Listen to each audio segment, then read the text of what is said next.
Hey y'all, I'm on my break at Lewis Middle School, and I'm telling you, like, I'm in a different class today. Yesterday I was in another 7th grade math class, and the class I had today, the two classes that I had today, was I just had to write down like once, let them know the rules that what I would not stand. Let me take these classes off, and they listened, and they was able to get a candy from me because I had brought a big old basket full of candy for the ones that did well. They went, listen, got in their seat, and waited for instructions and did their work. They got a treat from me. I thought I was gonna be in the class that I was in yesterday because I promised them some candy if they behave. But those classes, like, it took me, see, yesterday was testing, so Monday, Thursday, and Friday to get them to be respectful. Friday, I had 5 students out of one class to go to AP to call their parents to go home because they were being disrespectful. They was cussing and everything. And I know their parents did not tell them to go to school being disrespectful, to go to school to get the education so they could be somebody.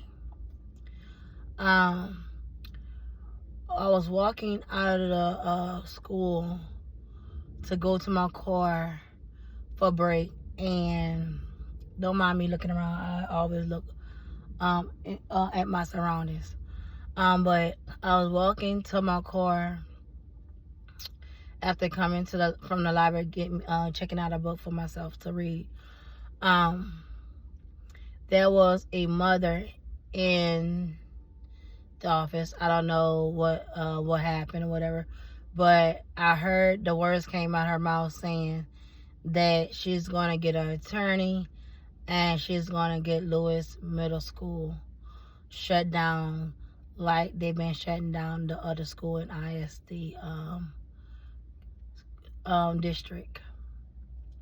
That's sad that schools are being shut down because there's a lot of teachers that got to relocate or go to other schools or have to find another job because of the school shutting down. And it's even sad for the kids that have to relocate to another school, or parents just say, you know what, I'm just they homeschooling. Being at Lewis has taught me so much because it showed me that when you see things on the news about a child going to jail or getting killed, don't always feel pain or sorry for that person because you don't know what they did to lead up there. They might be in the right and they was wrongly prosecuted, or they actually did what they did and end up have to pay the consequences. I'm sorry that sometimes have to be that consequences, and losing a child is very hard. I can relate because I have all my kids are still breathing and alive. I thank God for that. But to be here and seeing kids asking to go to the bathroom or to the nurse and go to another teacher class to disturb other students is not okay. It's not okay. To hear kids calling each other niggas, the B word, the F word, all in the hallway, laughing and clowning, running, sliding, and playing like this is a big old playground. It's not okay. Like, I teach my kids at a young age that education is important. Special math and English and science and art. All the subjects is important. I'm not just gonna say certain subjects is important and the rest is not. All subjects is important. I tell my kids, go to school, be respectful to the teacher, to watch your mouth, and to be kind to one another and get your education. What you see another child do, that don't mean you gotta be a fool and go ahead and follow behind them. Yes, you might meet some kids down the line that are good, loyal friends that will help encourage you to do good in school, to better yourself. But the friends that willing to help, like, tell you to disturb the class, talk, text, be on your phone, write notes in school, is not okay. I teach my kids it's okay to be a loner, not to have friends. You don't go to school to make friends. You go to school to get an education.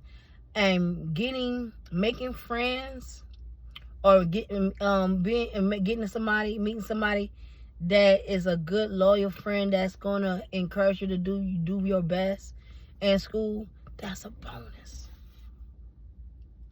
These kids so good, so into fitting in with the crowd that they don't know that they hang with the wrong crowd.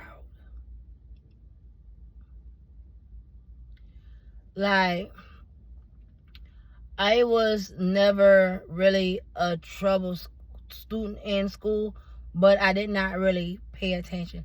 If I would have paid attention, I probably would have had a scholarship into a college, whatever, but I did not take that road. I just passed by the skin of my teeth. But I'm teaching my kids to not do that, to pay attention, do their very best, give it all they can and stuff, and it's okay to fall short long as you know you gave your all. And like, that's what I want for these kids at Lewis. And like, the classes that I sub, like, I don't teach them. The teachers leave them work to do, but I let them know, look, your teacher left you some work. Go ahead and do it. If you have questions, I will help you the best I can. If not, I'll point to a student that's doing well and they can help you. But don't come sitting in class think you're going to be a class clown, because school is not a circus. I had one student, I think Monday or I think Thursday or Friday, one of those days, that said that he a gangster. Baby, gangsters don't go to school. They drop out. They don't have a good education. They on the street, in and out of jail. You don't want to be that. You don't want to be that. I say, baby, I don't know if you're doing it as a joking manner or whatever, but you don't want to be a gangster. Like, to hear a child say he want to be a gangster is like, parents, we need to sit here and we need to talk to our kids, and we need to let them know that school is not no joke. That the teachers are here to teach you, to give you a lesson and stuff. If you're gonna do things, guess what? I know parents don't want to hear the school calling or anything like that, but if they in my class, I'm letting you know, they gonna call you to come get your child, because they're not allowed to back in my class. Because being disrespectful and using foul language, that's not okay. Not okay in my book. And Lewis, they like the way I do things and how I handle the students respectfully. And that they offer me another position um to help get these some more kids on the line, in line, not on the line, but in line. But and that's honor to me, because like I always wonder what my purpose is, and my purpose is to help these kids get on a straight and narrow path. Like these kids are precious, and they could be somebody great. They just need more guidance. They need some more support. And I know the parents are doing the very best they can, and the teachers are doing the best they can. And subs, we not just here to sit and babysit. No, we're here to make sure your kids get a good education, and we fill in when the teachers are not there, and we make sure they do what the teacher have asked them to do, so that they can learn, so they can make high scores on their testing. Well, I'm gonna enjoy the rest of my lunch, but I just wanted to say those words.